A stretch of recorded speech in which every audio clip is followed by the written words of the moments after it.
So now what I can do is, of course, I can take this exact idea of this D latch, okay, positive latch, and then construct a, I want to construct a positive edge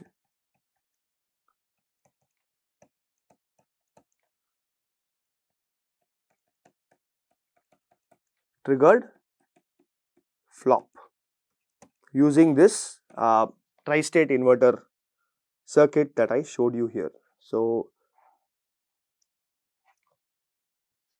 okay, I am going to mark this as enable.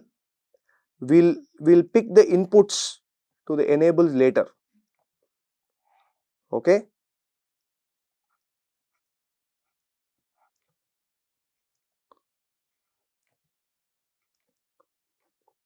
This is D, this is QM. Okay, this is my master stage, right? And then I am going to give this to another slave stage here.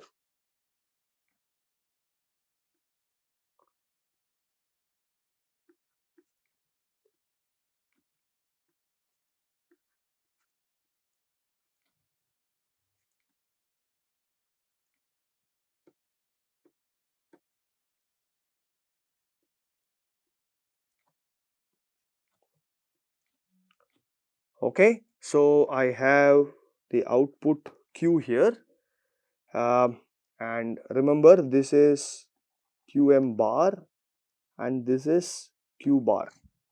Okay, so I have two back-to-back latches. This is the master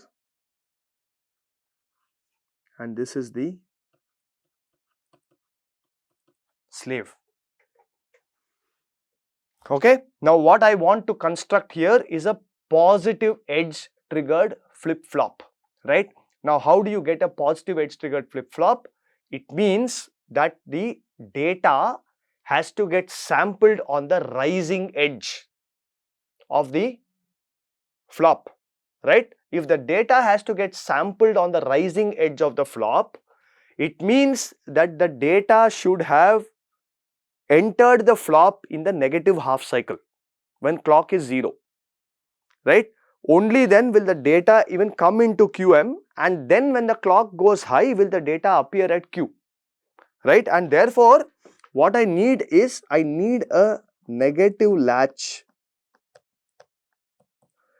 here and a positive latch here. On the other hand, if I want a negative edge triggered flip-flop, then I need to reverse it. I need to build a positive latch followed by a negative latch, right? So here, in order to get a negative latch, what should I do? I need to give clock bar here. Okay, and I'm going to give clock to this guy. The slave stage has to be a positive latch, and therefore this is going to be clock and this will be clock bar. So this effectively will give me a positive edge triggered flip-flop. Again, this is very similar to the multiplexer based structure that we saw, but this is just, again, I am reiterating this because you get used to these timing diagrams and so on. So let us go ahead and again, plot these waveforms so that we understand the working of this master slave flip-flop a little better. Okay, so you must be very good at these timing diagrams, decoding and understanding these timing diagrams. Okay, so now I will just talk about clock and clock bar. I'll not talk about clock bar here. Right. So what I'm going to do now again is I'm going to represent the state of the master and the slave, whether it is transparent or opaque. Okay, transparent is for the master to be transparent. So let me label these guys. These are T0, I1, T2. So T0 prime, I1 prime, T2 prime, right? So If the master has to be transparent, it means my T0 has to be transparent. That's what I mean. So master and slave being transparent or opaque, we are actually talking about the states of T0 and T0 prime. That's all it is, right? Because the clocks are complementary, obviously the state of T2 is just the reverse there, right? So the master here, clock bar is, master is transparent, slave is opaque. Other way here, master is opaque, slave is transparent. We are back to master transparent, slave is opaque. Master opaque, slave is transparent, right? Now, this is a positive edge triggered flip flop, and therefore I am going to represent this. Okay, remember I said I will always put the arrow on the sampling edge. Okay, for the master stage, because it's a negative latch, the sampling edge is a positive edge, because when the clock equal to 0, data is going through. When the clock goes high, it samples the data and holds it, right? So that's why I am putting the edge, the arrow at the sampling edge on which happens to be the rising edge in this case, right? So now I will look at the state of D changing to various things, and we'll see what happens.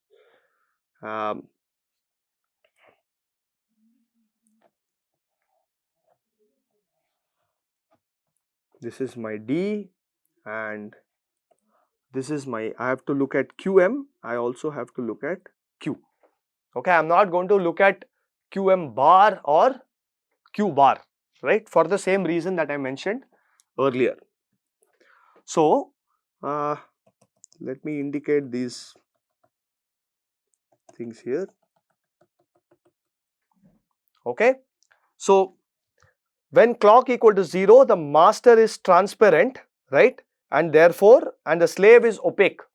That means data can go through 2 QM, of course through QM bar, right, but it cannot go beyond T0 prime, right? That's the idea. So whatever their change in D, it will go through like this. Okay, there will be some delay here as usual, which is the delay of T0 plus I1, right?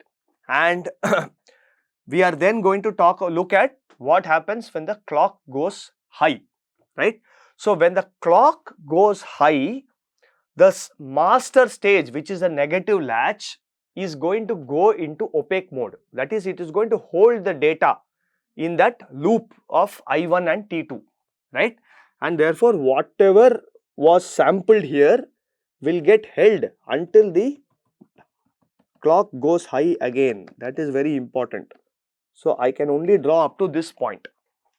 It sampled a 0 QM, right?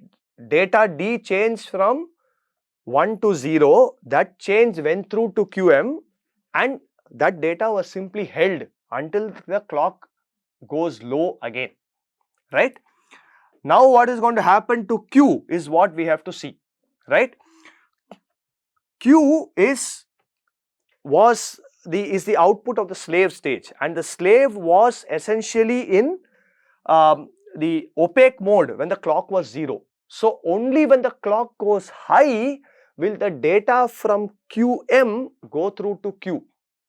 Okay, that is T0 prime has to go become transparent, and for that the clock has to go high, as you can see here, right? As you can see from this control signal here, and therefore what we will do is the Q is, of course, as usual, I do not know what this state is,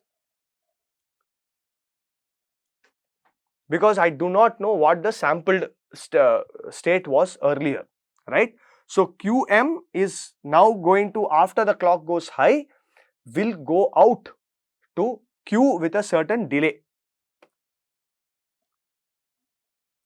Okay, I am just showing this diagram here with delay, but for now, I mean, in many cases, it's okay to even ignore the delay. We'll tell you very clearly whether you should consider the delay or not, right?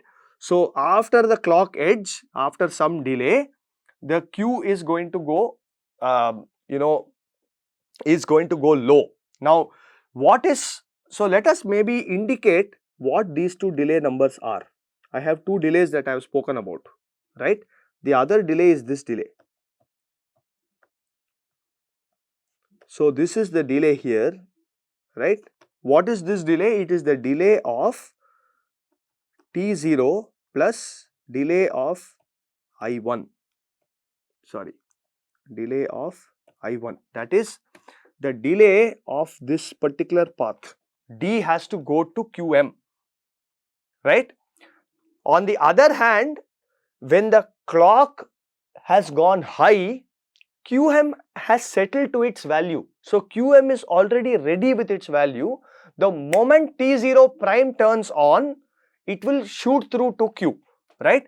Therefore, this delay here that we are talking about is D equal to, maybe I'll color code this also, okay, so that it's easy. I represented the other delay in magenta. So I'll say this delay is D T naught plus D I1, right? And the other delay that I'm going to talk about here is, this delay is the delay that it takes for data to go from QM to Q, right? And therefore, I will say this delay is, blue delay is D T0 prime plus D I1 prime.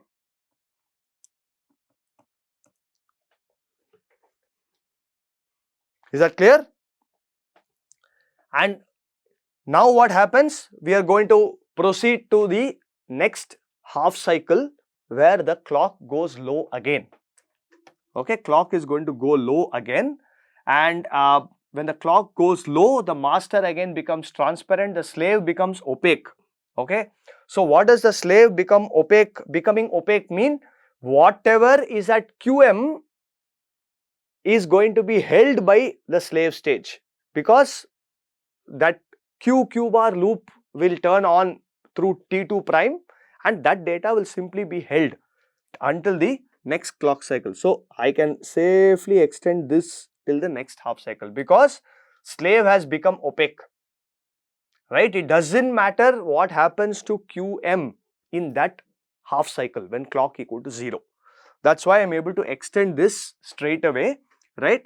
And of course, now in the same half cycle, when master is transparent and slave is opaque, any change in D will obviously go through to QM, and when the clock goes low, D is already 1, as you can see here, right? You look at the data state here, D is 1 but QM was 0. So with some delay, it will go to,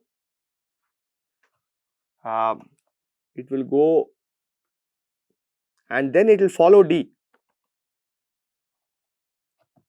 like this. QM will follow D when clock equal to 0, because the master is transparent, right? However, this particular change that we are looking at, QM going and reacting to D, does not matter, because the slave is now in the opaque stage and it is simply holding the data, and therefore when you come back to this state here, right, now what happens is, in the next half cycle, again the clock has gone high. That means the master is opaque. So therefore I can now just, whatever value was sampled at the clock edge will remain until the end of that half cycle, right? So QM is now there.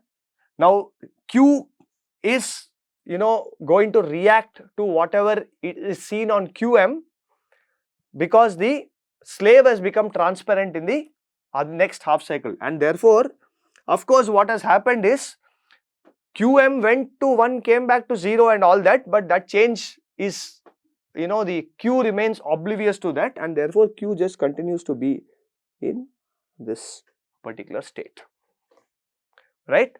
And therefore, if you look at what is really happening, what only matters is what is the state of D on these two sampling edges. Anything else, any change in D in between these two edges absolutely don't matter, and that's how it does not go through to the output state. This is the same thing that we saw in the multiplexer based flop as well, but it's very good to reiterate and look at this in a different way as well, right?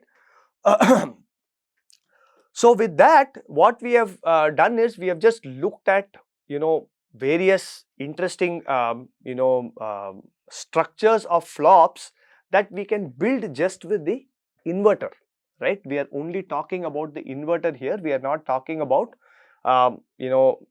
any other gate as yet. In the subsequent lectures, we will look at what the how to build latches and flops with other gates as well. Okay, so a final point on how the data is actually held, right? So we understand this, the transfer characteristic, right, the VTC of an inverter.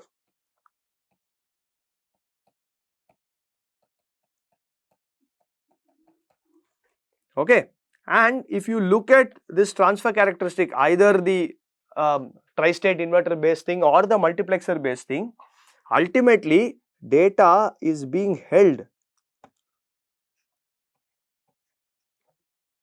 like this.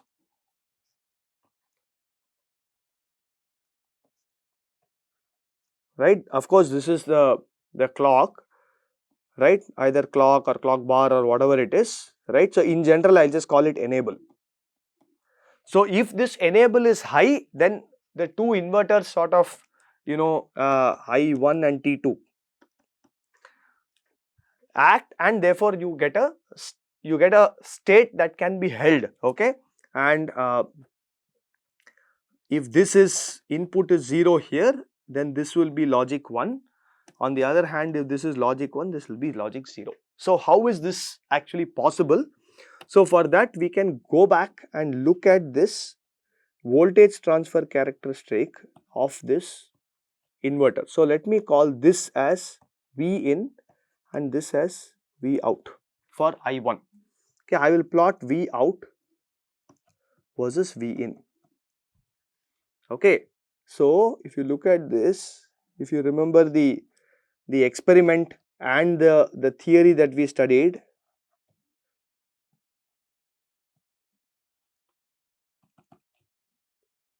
right, this is the voltage transfer characteristics, this was our VDD. Okay, logic 1, logic 0, and this is what we got. Okay, now if you look at the inverter T2, right, forget the tri-state part, right, when the enable is 1, that's when it's actually acting in this cross coupled manner, right.